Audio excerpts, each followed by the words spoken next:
My name's Diana Smith. I might not look it, but I am 61 years of age.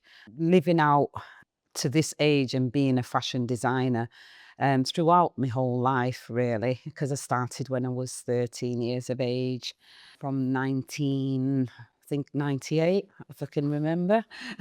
I graduated at university and as became a fashion designer. Good afternoon. My name is Sidnie, Pantry. My company is called Sidnie Couture, and I've been doing fashion for, oh gosh, maybe 30 years or more, in varying guises. I studied it at Salford, and then I did my master's at Manchester University. Basically, my mum had a machine and I kept on saying, Mum, I need to learn to sew at the age of, say, about 13.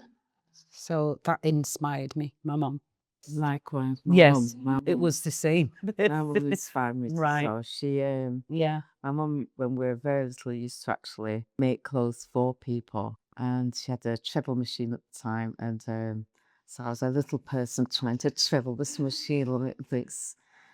So yeah, my mum inspired me. So I worked for Graham Smith, is a milliner to the likes of Elizabeth Taylor and Princess Margaret and those sort of people. As a intern, I suppose, I'd get to deliver hats to these people and footmen and masons and stuff like that. And then at that time, the industry was such like it'd send me to go and get like feathers, and there'd be a warehouse full of feathers. There's this place, my favorite place in London was called the Bead House. You went there and you could get whatever beads you wanted and stuff like that. And so it was lovely as an intern. So you got to go not only sit there and do hats, but you got to go to these places as well, which is great.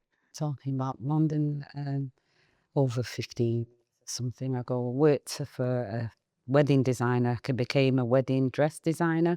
Well, I still do wedding dresses today, but I work for a quite reputable fashion designer called Caroline Castellano for a number of years. Unfortunately, I fell ill and had to give up my post. But I enjoyed that job. I could have stayed there until I retired, to be honest. Well, years before that, I've worked for Harvey Nichols and as a fitters manager. So I went for that job. I couldn't believe it when Sidnie actually said.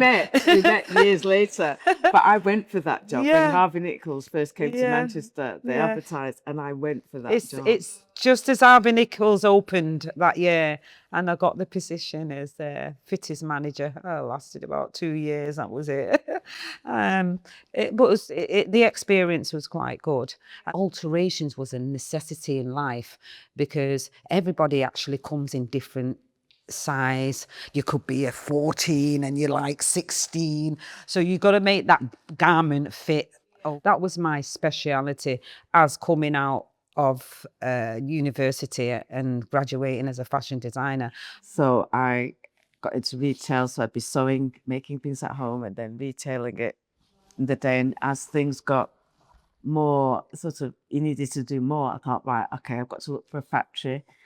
I was also working at the Hacienda as well. So I was working at the Hacienda and then Royal Exchange in the daytime. So I thought, I found the factory. You know what? This cannot be this hard. But I thought, right, I'll set up a manufacturing unit. So I set up this manufacturing. I started off with one machinist, then I had two, and then we got up to 8. So we started manufacturing. And so at that time, things were like buzzing in Manchester. So you had Affleck's Palace and the Royal Exchange. And then, so I thought, right, okay, it's okay employing these people. How are you going to pay them? Yeah. So then I thought, right, okay. So I used to do other designers' production. So we do small runs for people.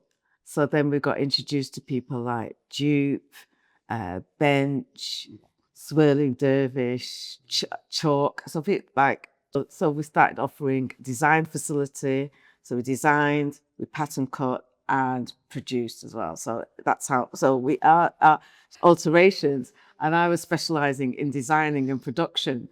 And we sort of, I didn't know her then, so we were working parallel. And then sort of came together about 10 years ago. We sort of merged when I opened another shop locally in Brooks Bar. We worked together over the years quite a bit now. Having worked out and worked with top designers and having the experience in the fashion industry, I found that I'm better off as a self-employed and working for myself. Basically, I did 12 bride fittings. So 12 bride Godzillas, like I've had to deal with in one day. That was a memorable because I nearly collapsed at the end of the day dealing with, I got through it, but dealing with 12 brides for that day. I think that was, I could never forget that. Being part of London Fashion Week, I think, that was quite memorable. And I was invited to do a show for the Grenadian High Commissioner that was coming to England.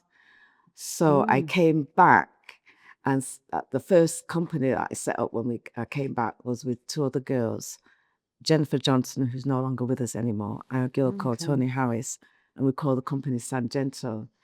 And our influences were African prints at the time. That always interested me. Tony did the knitwear to match some of the designs that we did. Then that I can remember it. My mum bought me a pasteboard for my first cutting table.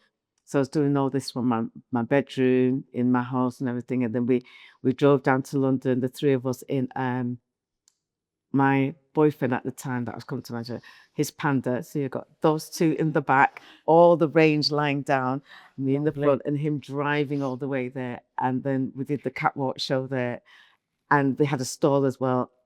We sold at least 60% of the things that we took, which was it was the first. It was brilliant. It was a brilliant show.